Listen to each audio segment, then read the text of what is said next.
Well, another episode of Uncaged, the John Rocker podcast. You know this guy, the PIC, Johnny Free. I like the way that sounds. It's a nice rhyme. Introducing a new individual to the team. If you're in the Atlanta, Georgia area, you know him as Southside Steve. Steve Rickman, welcome to the show. I just know you as Ball Game, but you go by Southside. And Steve's going to be a regular part of the show going forward as a co-host, guest host, just host extraordinaire. And damn glad to have you there, brother. Damn glad to be here. I kid you not. It's one of those things that, God bless America. You're Look at the bad hand out of the camera. Oh, that's wrong. I want to Hold on. see your hairy palms. There it is. Hell you. There you go. All right. There ain't nothing like getting Get that sound out between your teeth. You got sound in your teeth. Smell you. Nah, I'm just fucking with you. Hell, you're going there. Respect that I can be on the show. I've been watching it. You've got about 7-8 episodes out there. I've enjoyed Johnny Free and his little tatted arms and cowboy hat. And you looking ready to play ball. Yeah. Other than you see me sitting here, it looks okay sitting here. Watch me stand up and try to walk around a little bit. Just fucking dragging a leg. So actually getting ready to have back surgery here in about 2 weeks and start trying to mend the old broke down body. What have you done to your back? A lot of people don't realize when you threw. I don't know about technique, but I knew you just threw as hard as you could, and that causes arm damage. But what happened to your back?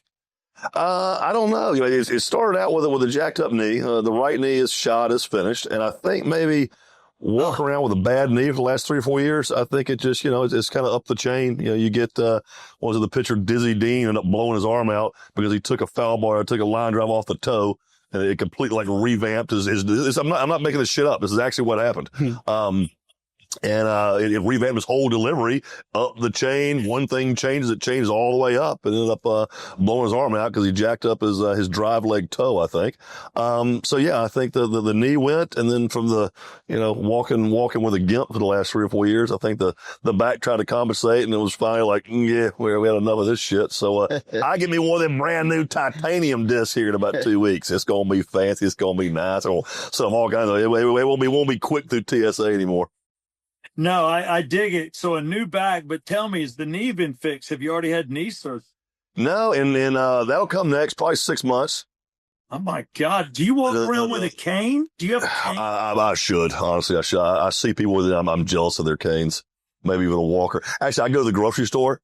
If I'm getting like a pack of gum at the grocery store, I will grab me a cart, just have something to lean on as I walk to the grocery store. I use the grocery store like a damn walker. He don't need a cane. He needs one of those little handicap carts. Yeah, with a tennis ball on it. He needs something with a basket in the front to carry out his bullshit with. Yeah. But I seriously do. I could be getting a thing of waters. I will get a damn grocery cart. I'll get the grocery cart out of the cart corral out in the parking lot, just to have something to lean on as I fucking walking through the damn grocery store, dude. Walking sucks, man. It absolutely sucks. But the nerve is pinched, and they said if it remains pinched too long, you'll do permanent damage. Like it'll never come back. So like, yeah, that shit first. We'll get to the knee here in a minute. You're just going to have to be in pain for a little bit. So yeah. Wow. That's tough. Well, if you get a cane, and it sounds like you might need one, a cane says a lot about you. It's like your personality. Do you just get the one you get from the handicap store, or do you have like a pimp cane, so like old granddad cane, or like a big daddy cane, whatever you want to talk about. What kind of cane you suggest? You got some thoughts on this? I already tell. I just think that the handle should be shaped like a vagina. You have an artist in mind, so I can do something like that. You have an artist in mind. It could be the shape of your current lady friend or not. I don't know that you have to do that, but I just thought that something that get her to sit in some putty and like ship it off and put like porcelain kilns and. Yeah. All right, now we're getting into the detail right here. So, you got Johnny leave up. So is this Burt Reynolds? Is this your? Are you trying to pimp like Burt Reynolds in the background back there? What's that all about? Yeah, I'm a big Burt fan, for sure. And Smokey and the Bandit was my favorite movie. And I had a Smokey and the Bandit bar for about 5 years. And Rocker came down one time, and remember that Butterfront Ups? We had Vince Neil there. Yeah, we did. That was after the Motley Crue show. Remember the time that you had to get your bouncer to post up outside the bathroom for about 2-3 hours for me. Well, I don't want to let anybody in your men's bathroom. We should tell that story. I don't. A lot of people know that story. We shouldn't tell that story. All I knew is that you were in the bathroom doing something you shouldn't be doing, and you could think whatever you want to think. And I said, look, just don't let anybody know. Block the bathroom and send people into the other. Thank God I had 2 minutes. For about 3 hours. Yeah, back in the day, man. It was at least 2. It was at least 2. 3 maybe exaggerate a little bit. All I'm going to say is blonde and redhead and John. Yeah. In a stall. Thank God I have handicapped stalls. I had pink stalls. Back in the day. I went too. I was probably, I was about 35 then. Yeah. Yeah, that'd be, I'm 51 now, so yeah, that's definitely back in the day. That was good 15 years ago. It was a different Johnny ball game. It was a different rocker. Yeah. But I got to tell you, those were fun times. There's a lot of stories, with you asking me to come on that I could tell. I just don't want to get you in trouble. And that was about the 3rd worst story. I know my favorite story of yours. Well, there's 2. If that's the 3rd worst, which is the fucking worst one? Oh, well. That was pretty bad. I think that was egregious. Odd. You told me you were at the Gold Club, which is a local something unusual about that. It was a big one. Matter of fact, our mayor shut it down. It was one of the biggest ones there are. And you were in a VIP room, and I'm driving, and you call me, go, dude, what are you doing? And I'm like, why? What? And you're like, you got to get here now. We're all sitting in a suite or a room or whatever the hell you call it, and we're watching Vince Neil get a blowjob. I remember that. Neil was. That's egregious on Vince. That's not egregious on me. I was just observing. I was a peanut gallery.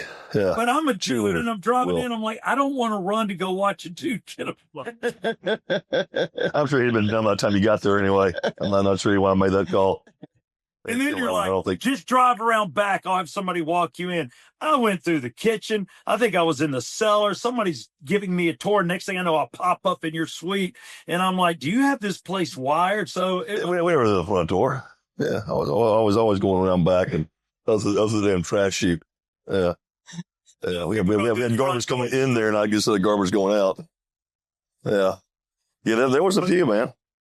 But doing the podcast, and a question I have for you with the different guests that are coming on, obviously, I've been around you. I've done the celebrity golf tournaments. I know you're friends with so many people that played professional sports in general.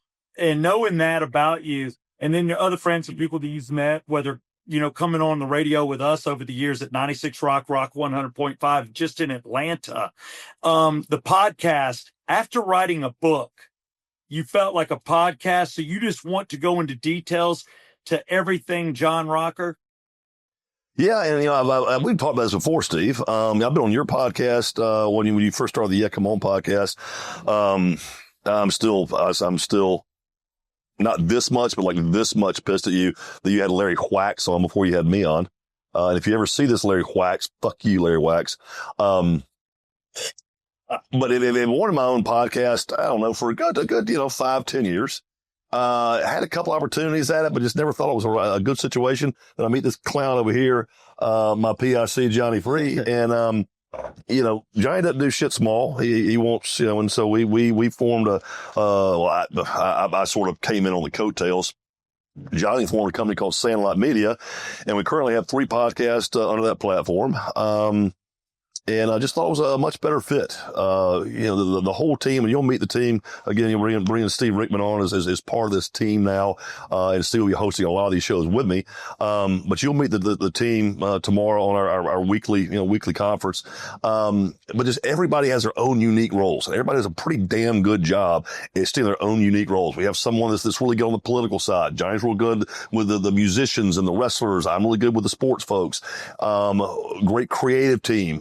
My girlfriend Taylor sitting back here, she helps me out a lot. She is tremendous at coming up with interview platforms. And you're obviously with your 30 years of experience in radio. That's one thing I've done. And we talked about this, at length here the last couple of weeks, talking about, possibly forming this partnership. I've been on the interviewee side for 25 years. but flipping, switching hats, flipping hats. The interviewer side, I've noticed that, I'm not quite as good as I thought I was going to be. It's just a different role, a different mindset, a different style. I did the Sam Hyde show about 2 weeks ago, and Sam's 500,000 subscribers, and he's got like just a forum setup. It's him and two guest hosts, and it is just sitting around in multiple chairs with half a dozen cameras rolling, and they're just shooting the shit. Like, I want my show to be like that. And, they have guests on and that whole thing, but, have guys that I'm hosting with that can just sit here, talk, shoot the shit, cut it up, and then bring a guest on to, be a part of the mix. I'm like, that's the kind of show I want. But I'm like, who can be the third asset to the show? And I'm like, fucking ball game. I literally called you that Sunday or Monday after I got home from doing Sam's show up in Boston. Did his show on Saturday, came back Sunday. I called you Monday, and I'm like, well, what do you think, dude? And I didn't know if you're going to have the time or not. You do your morning radio, there in Atlanta still, and you do your own podcast. I'm like, do you really want to do a third show? Maybe not. Well, let's ask him, ask and find out. It's a pleasure. It's kind of fun because I've lived some of your stories, and, I've listened to Johnny Free, and I love the, connections that he has and what he does. You got a unique look, Johnny. I'm not going to kid you. You're somebody I would not let date my daughter if I had to. If he lost his hat, he wouldn't come out of his house till he found it. I'll tell you that much. I should have told Johnny that much. You're harmless, but you're going to do some sick shit. I don't know what you're going to do, but I think I was dead in 6 months. There you go. He probably sleeps in that hat. You're a good looking man. But when you look back at what you've done and me being on this podcast, I look forward to some of the guests. I've seen the lineup. I know some of the people you have coming on. Some I've know and I've interviewed, and some I don't, but I get to talk to them through you. I will tell you, I had a conversation with Chipper Jones about you about a week ago. No shit, huh? Yeah. Chipper's son, get this. Now, he's a little older than you, but he's got sons the exact same age as mine, and they're at the same ballpark playing baseball, which is kind of weird. Which through which wife? Son, I'd want to play baseball. Through which wife? Sharon? Just freaking out of a hat. Which wife? The last one, the one he's with now that he's in love with, the right one. No, they're getting divorced. No, they're getting divorced. Yeah. No. Oh yeah. Well, he's totally wrong. Unless at least people that I know in the know, at least unless they're fucking with me. Oh yeah. Yeah. God. I hope not, because he talked about managing. And maybe not. Maybe they were full of shit, or maybe they reconcile. I don't know. But he didn't go there. He spoke highly of her, and I see her around the ballpark. She wasn't there that day. Well, maybe they're full of shit. They're full of shit. Sorry, Chip, when we started gossip over here. Look at you just starting gossip. But what we were talking I just apologize for it. Yeah, it was you, and we were talking about your intensity playing the game, and just, I told him I still talk to you and we still hang out and do stuff. And it was kind of cool. And he goes, oh yeah, man, he's something. That's what, I don't know what that means. Yeah, we're not buddies, man. We're not friends. He didn't really like me. I don't really like him. So yeah, it was just kind of mutual. Which I don't know why. It's kind of weird because he's a dumb redneck. I'm a dumb redneck. Yeah. We both like hunting and shit. You think we had a lot in common. I don't know why we just never got to become friends. That is odd to me that y'all want friends. I can't believe it. It's Ryan Klesko. Are you friends with him? Oh yeah, I know you. Yeah, I talk to Rhino once, twice a month. All right. Yeah, he's moving his shit. You weren't that red. You were close. Yeah, like sleeves for the old bang. Yeah, he cut the sleeves off all his shirts. Yeah, at least he did then. I just wear shirts that are 2 sizes too small. So right. Yeah, we can express ourselves in both in different ways. I will tell you, Johnny Free, when Rocker I first met, it would have been probably around the 97, 98. You're on the Atlanta Braves. We're 96 Rock. You got the last name Rocker. We had Jason Schmidt, who was like the fifth pitcher for the Braves on. Yeah, but he wasn't in the rotation for the World Series in 95. But when he leaves, he's like, well, you know what? You should talk to John. He loves rock. He loves the Allman Brothers. And I went, all right. So I met you, and I'm like, oh, God, this is a redneck brother from another mother. And I didn't know how red John was until I went to his uppity apartment complex.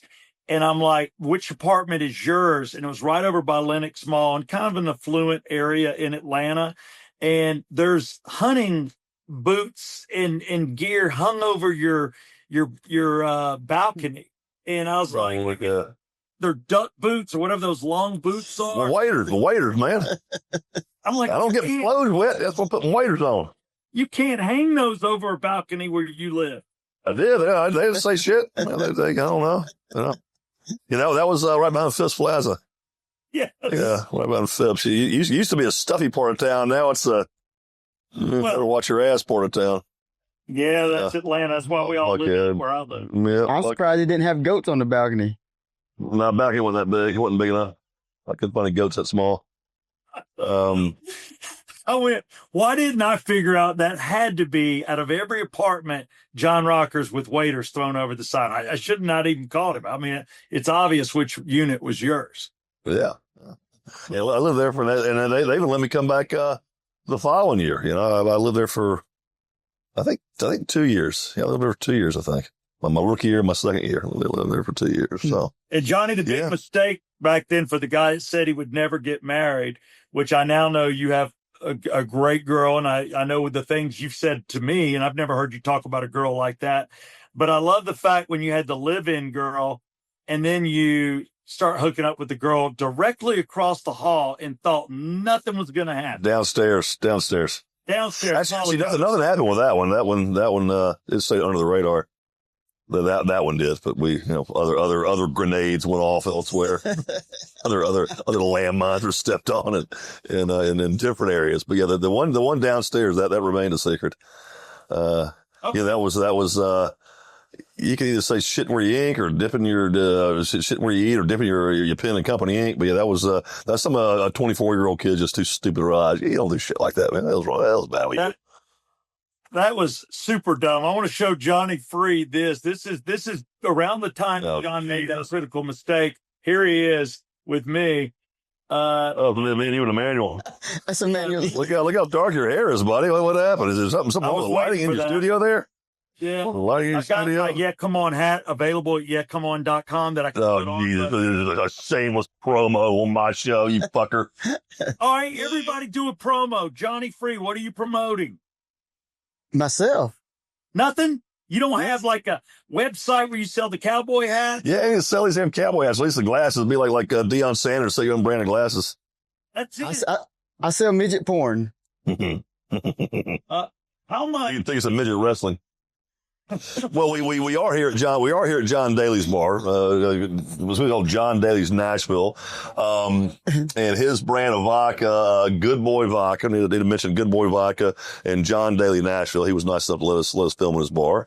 I think we got an event here tomorrow night. I think he'll be there for that. So he's a good dude. We were here a few months ago for his grand opening and got, a little tipsy with John about a lot. Yeah, the man can drink. So well, I got a little tipsy. John was out there smoking stogies all night. Yeah. Well, it was acid nuts in this place. Yeah. No, there was 500 people in this damn place. I'm looking around. I'm not trying to introduce him to somebody. Where's he at? Oh, he's outside somewhere smoking a stogie. Yeah, but yeah. And he'll smoke a cigarette every once in a while, but it's usually like I do see the cigars. I remember that being a thing. A lot, yeah. Every once in a while, my ass. Well, shit, buddy. So, what are your thoughts about coming on the show and then being a regular contributor? Well, I just don't know. Are you going to hurt or help my career? Well, I think you are where you are, right? And we've known each other for 25 years, so clearly I'm going to keep helping. If it was going to hurt, it would have hurt a long time ago. Damn right. The stories that we could tell are unbelievable. We lived them. It would sound like I made it up. Yeah, I mean, the last time I heard when they cleaned house at Rock 100, you're the only one that didn't get fired. Probably because you know me. Probably why. We'll never get Rock back on if we fire Rickman. We'll never get back on. Better keep him around. Dude, I was a cockroach. The only way they got me out, and for those of you, watching, if you live in a city where you have a heritage rock station or just a rock station, they flipped the format and turned it into an alternative station. They flipped it back to 99X, and I do not fit that format. So I was out. That's what happened to Rock 100. Went back to 99X. That signal did. They flipped I it. didn't know that.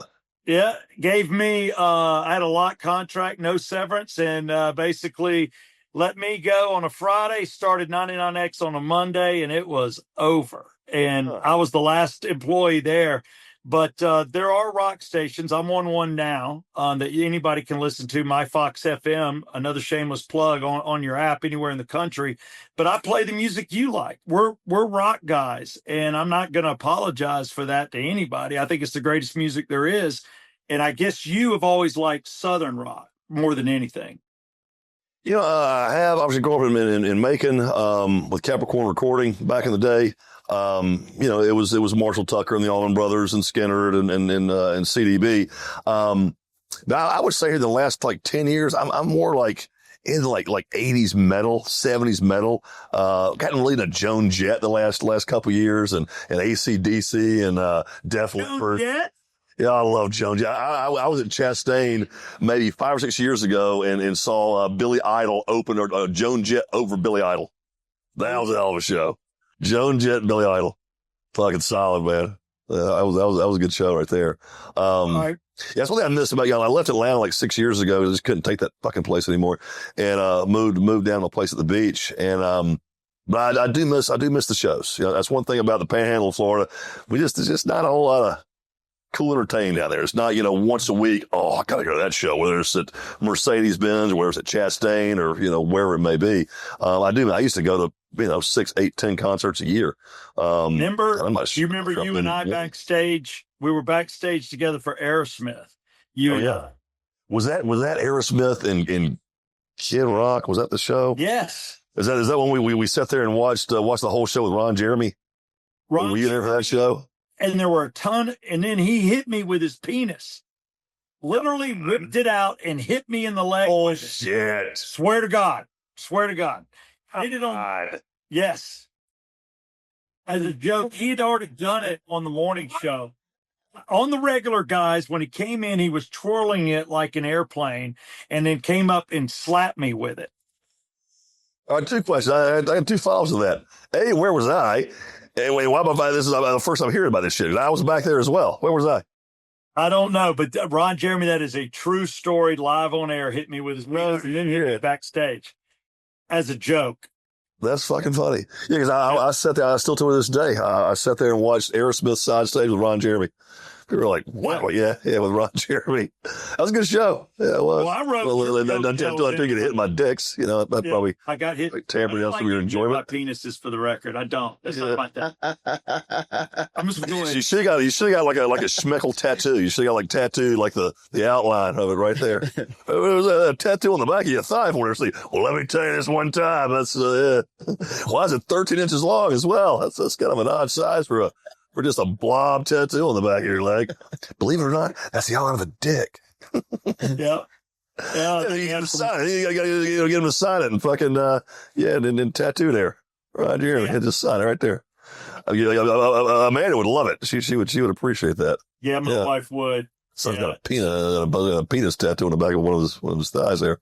And your kid, your son gets to be like saying, "What is that tattoo of, Daddy?" Yeah. Well, son. So neither one of you have ever been hit. Let me show you a movie first, son. That'll make more sense to you. You can do that. Show him some deep throat. Now we're getting way in the fucking weeds here, man. There's all kinds of ideas. You know what, people, these are men sharing. And, if anybody wants to write in or call in and say you've been hit by 8 by 10s, 8 by 10 glossies, you can sell them. Yeah.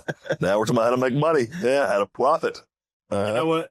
At this point, I'll do anything. I got kids. You don't. Shameless plug. I'm going to plug my 8 by 10 Ron Jeremy schmeckle outline tattoo signed right there.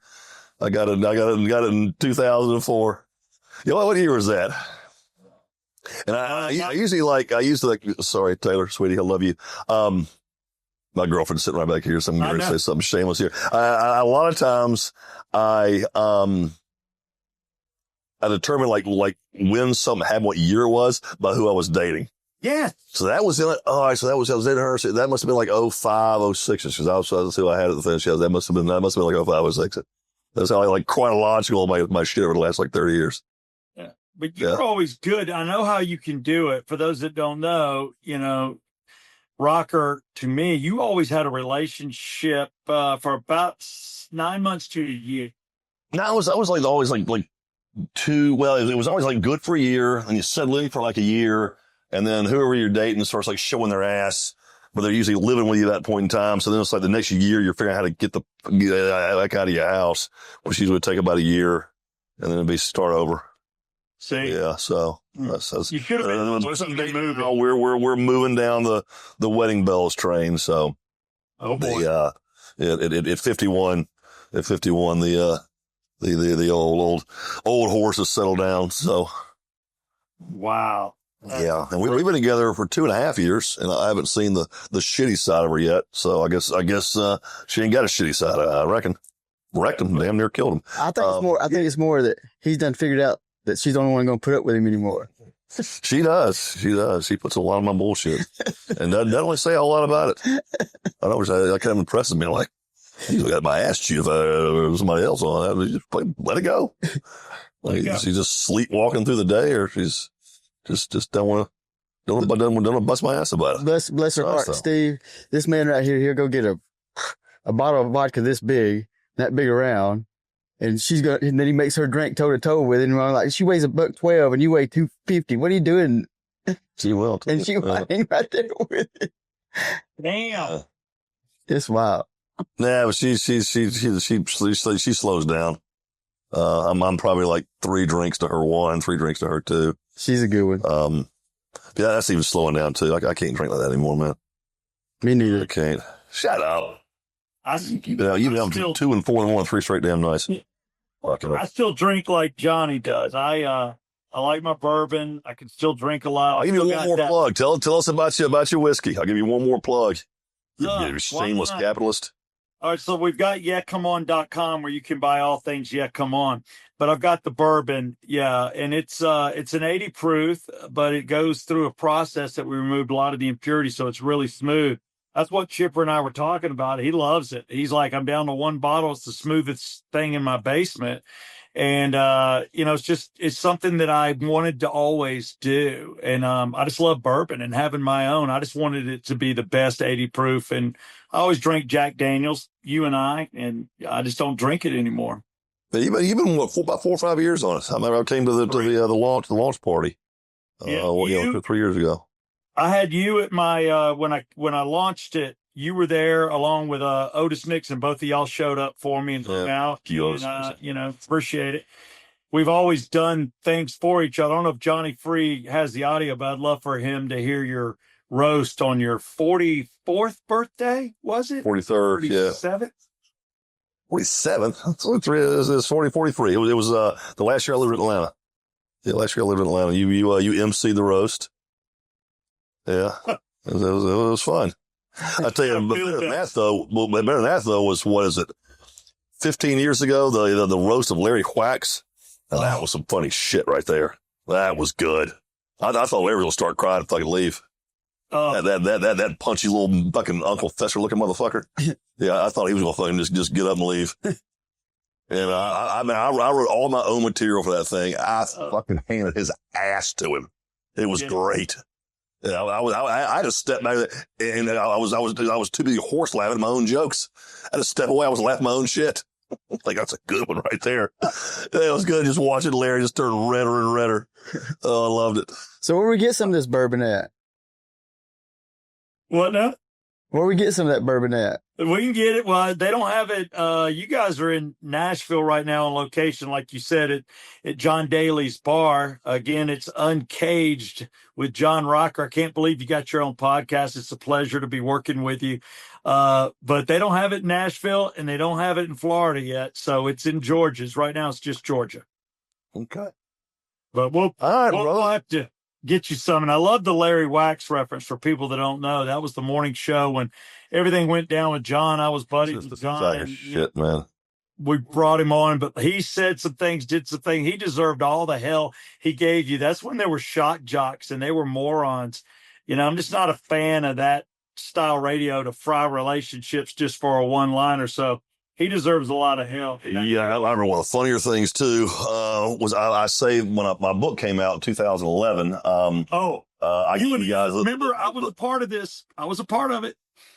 Yeah, I mean, Larry was not. It was, I don't say it was love hate. It was more like a love jealousy kind of thing. I think it was Larry is. He's a sawed off like Uncle Fester is a perfect description of this fucking sack of shit. Uncle Fester, there he is. And he is. He's little man syndrome. He's fucking. I mean, he wishes he was tall and good looking like you, and slept with 400 fucking chicks. And you know, he's done good to get fucking 4 dates in his life, much less, you know, whatever. And so I think you guys have never, you know, you worked together for years, you know, 20 years, but, you know, never a good relationship there. You know, the jealousy of you definitely came out. And because we were such good friends, he would, you know, I would come in studio with you guys a lot. And, you know, always the sideways comments, always the, you know, passive aggressive shit, you know, and then when I called you up and I was finishing my book and I had my thanks page, thank this person, thank that, and I'm like, well, and then Wax, you know, he's a Jewish man.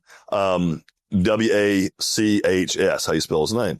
I'm like, hey, Stu, what do you think about misspell his name? W-H-A-C-K-S, like Wax.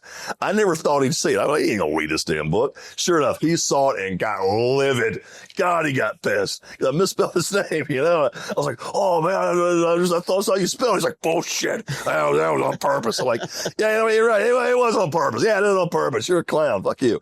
And, so I saved the first interview, the launch interview, for, I guess that was Rock 100. You guys were Rock 100 then. And, yep.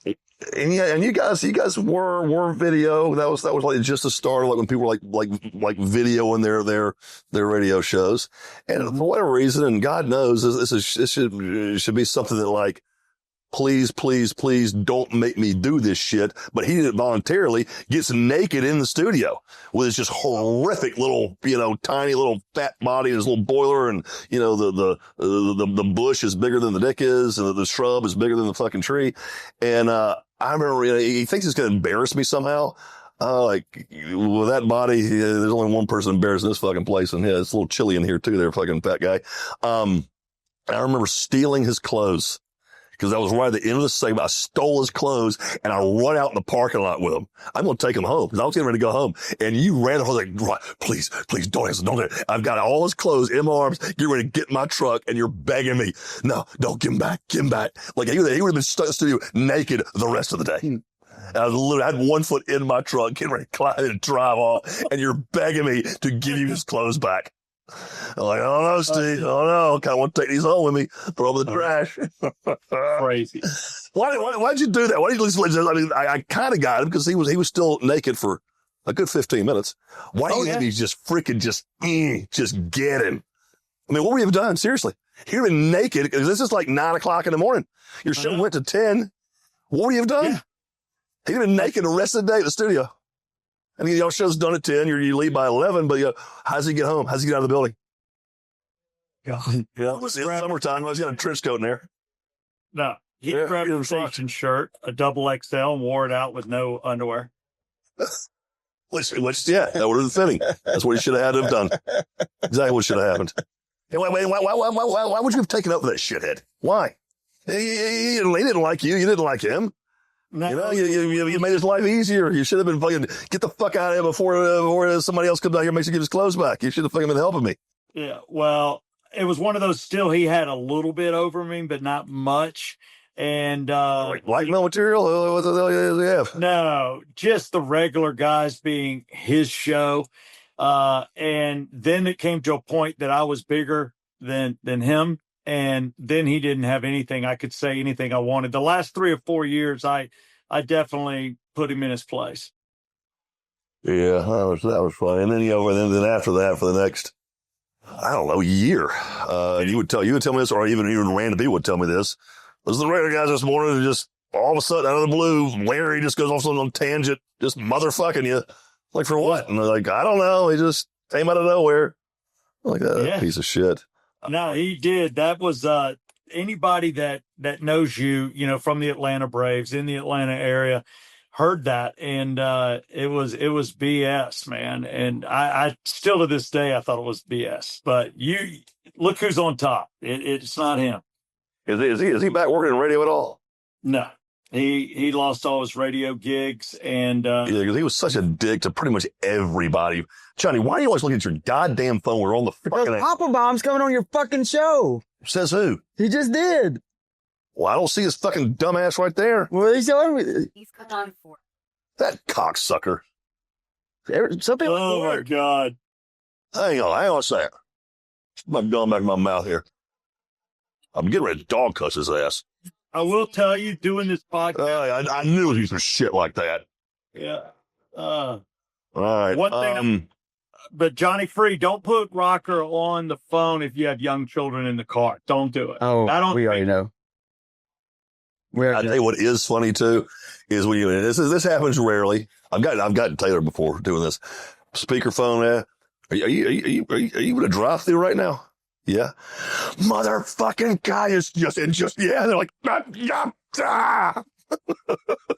And I laugh. Yeah, big fat pussy. I just say some fucking ridiculous shit. Oh my god! Yes, I'll laugh. It's hilarious. So, all right, brother. Well, podcast audience, welcome. To me personally, it's ball game. I mean, it was a weird anomaly or dynamic because to him I'm ball game, to him or to me he's ball game. So we're both ball game to each other. Ball game. What's up, man? That's it. But yeah, Southside. Well, welcome Southside to the team here. He'll be the only professional in the room, and we'll be all learning from him. Because even though he's he's got the like colonial ponytail and got the white wig. Yeah, you're bunning it. Got the white wig now. He's very professional. And he'll be working this podcast with us and entertain everybody like he has around Atlanta for 3 decades. Well, I look forward to it, and I see the list of people coming up, and spread the word about Uncaged with John Rocker. That's what does it. Like I said, it's going to be fun talking to a lot of your friends, that are athletes, and just basically going through this with you. And Johnny Free, it's a pleasure. And I'm glad to know you're a drinker and a little bit of a hot mess. And I get your backyard is wrestling and it looks like country music, but that's just a guess. Yes, sir. Yeah, it is. But yeah, we got a good little team here, and looking forward to having some fun with y'all. No, I know a few military people too. Yeah, from the blowing shit up with tanks for years. So yeah. Well, all right, boys, let's wrap this up, and I'll see you on the next show, buddy.